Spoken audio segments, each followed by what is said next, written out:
அறிவோம் ஆரோக்கியம் நேயர்கள் அனைவருக்கும் அன்பான வணக்கங்கள். நான் ஸ்ரீவர்மா மருத்துவமனையின் மகளிர் சிறப்பு மருத்துவர் ஜெயரூபா. இந்த நாள் இனிய நாளாக அமைய என்னுடைய மனமார்ந்த வாழ்த்துக்களும் பிரார்த்தனைகளும். குழந்தைகளுக்கு உண்டாகக்கூடிய இருமல் இதை சரி செய்யக்கூடிய ஒரு வீட்டு குறிப்பு பற்றி நம்ம பார்க்க இருக்கோம். ஸோ குழந்தைகளுக்கு உண்டாகக்கூடிய இருமல்ல ரெண்டு விஷயம் நம்ம பார்க்கலாம். ஏதாவது ஒரு சளி தொந்தரவு இருக்குது, அதனை தொடர்ந்து இந்த சளியை வெளியேற்றுறதுக்காக உடம்புல உண்டாகக்கூடிய ஒரு ரிஃப்ளெக்ஸ் தான் இருமல். ஸோ இந்த மாதிரி சளியோட இருமல் இருக்குது அப்படின்னா அது ஒரு வகை. ஒரு சிலருக்கு பார்த்தீங்க அப்படின்னா சளி வெளியேறாமலே வெறும் வறட்டு இருமலாகவே இருக்கும். தொடர்ந்து இருமிக்கிட்டே இருப்பாங்க. ஸோ இது வறட்டு இருமல், இது அலர்ஜினால் வரக்கூடிய ஒரு விஷயம். ஸோ சளி நிறைய இருக்குது அப்படின்னா அதை வெளியேற்றுறதுக்காக இயல்பாகவே நமக்கு இருமல் வந்துட்டே இருக்கும். ஸோ அந்த சமயத்தில் குழந்தைங்களை பொறுத்த வரைக்கும் அந்த சளியை வெளியே துப்ப தெரியாது. ஸோ அதனால் அவங்களுடைய நுரையீரலில் இந்த சளி தேங்க ஆரம்பிக்கும். நாளடைவில் அந்த இருமலோட வீரியம் இன்னும் அதிகமாகவே இருக்கும். இது சளியை வெளியேற்றுறதுக்காக உடம்புல உண்டாகக்கூடிய ஒரு மாற்றம் தான். ஒரு சில குழந்தைகளுக்கு பார்த்தீங்க அப்படின்னா சளியே வெளியாகாமல் தொடர்ந்து வறண்ட ஒரு இருமல் இருந்துகிட்டே இருக்கும். இதற்கு காரணம் அவங்களோட உடம்புல உண்டாகக்கூடிய அலர்ஜி தான். ஸோ நம்ம சாப்பிடக்கூடிய உணவுப் பொருட்களால் ஏதாவது ஒரு அலர்ஜி உண்டாகுது, இல்லை நம்ம சுற்றி இருக்கக்கூடிய வெப்பநிலையில் ஏதாவது ஒரு மாற்றம் இருக்குது. ஸோ ஏசியில் டைரெக்டாக படுத்து தூங்குறாங்க, இல்லை ஒரு மழை வருது, அந்த மழை காலகட்டத்தில் உண்டாகக்கூடிய ஒரு குளிர்ச்சியான ஒரு வெப்பநிலை அப்படிங்கிறது அவங்களுக்கு மாற்றத்தை உண்டாக்குது அப்படின்னா அவங்களுக்கு இந்த வறட்டு இருமல் உருவாகும்.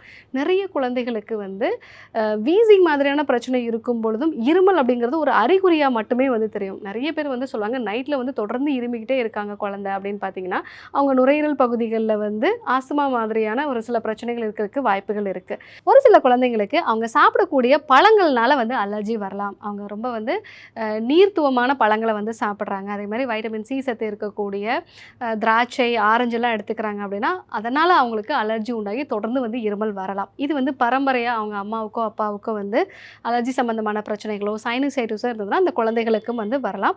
இது கொஞ்சம் கொஞ்சமாக நம்ம குறைச்சிட்டு நாளடைவில் அவங்களுடைய நோய் எதிர்ப்பு சக்தியை இம்ப்ரூவ் பண்ண பிறகு இந்த பழங்கள் எல்லாம் அவங்களுக்கு கொடுக்க ஆரம்பிக்கலாம். ஸோ இந்த மாதிரி நம்மளுடைய நுரையீரலில் இருக்கக்கூடிய சளியை வெளியேற்றுறதுக்கோ இல்லை அலர்ஜியினோட ஒரு காரணமாகவோ குழந்தைகளுக்கு இருமல் அப்படிங்கிறது ரொம்ப காமனாக இருக்கலாம்.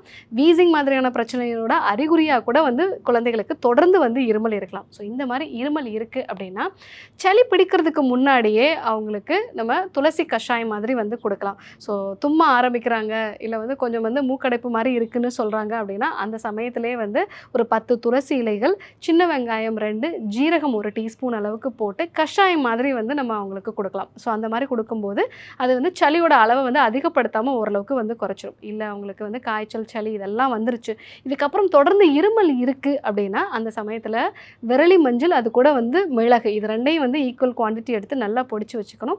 ஸோ இதை ஒரு 1/4 டீஸ்பூன் அளவுக்கு வெதுவெதுப்பான வெந்நீரோட நம்ம கலந்து கொடுக்கணும். ஸோ ஒவ்வொரு 4 மணி நேரத்துக்கு ஒரு முறையும் இந்த மாதிரி மஞ்சள் மிளகை ஒரு 1/4 டீஸ்பூன் அளவுக்கு வெதுவெதுப்பான வெந்நீரோட ஒரு 2 நாள் நம்ம கொடுத்தோம் அப்படின்னாலே அவங்களுக்கு இருமல் நல்லாவே குறைய ஆரம்பிச்சிடும். ஏன்னா மஞ்சள் நம்ம எல்லாருக்குமே தெரியும், அது நமக்கு நுரையீரலில் தேங்கி சளியை வெளிப்படுத்தும். அது மட்டும் இல்லாமல் அலர்ஜி சம்மந்தமான பிரச்சனைகளையும் இது சரி பண்ணும். மிளகு அப்படிங்கிறது உடம்புல இருக்கக்கூடிய டாக்ஸின்ஸை வெளியேற்றக்கூடியது. அது மட்டும் இல்லாமல் கஃபத்தையும் வெளியேற்றக்கூடிய தன்மை இருக்கும். ஸோ நமக்கு அலர்ஜினால் உண்டாகக்கூடிய பாதிப்பையும் இது குறைக்கக்கூடியது. ஆனால் ஒவ்வொரு 4 மணி நேரத்துக்கு இது கொடுக்கும் பொழுது தான் இது நல்ல ஒரு எஃபெக்டிவாக இருக்கும்.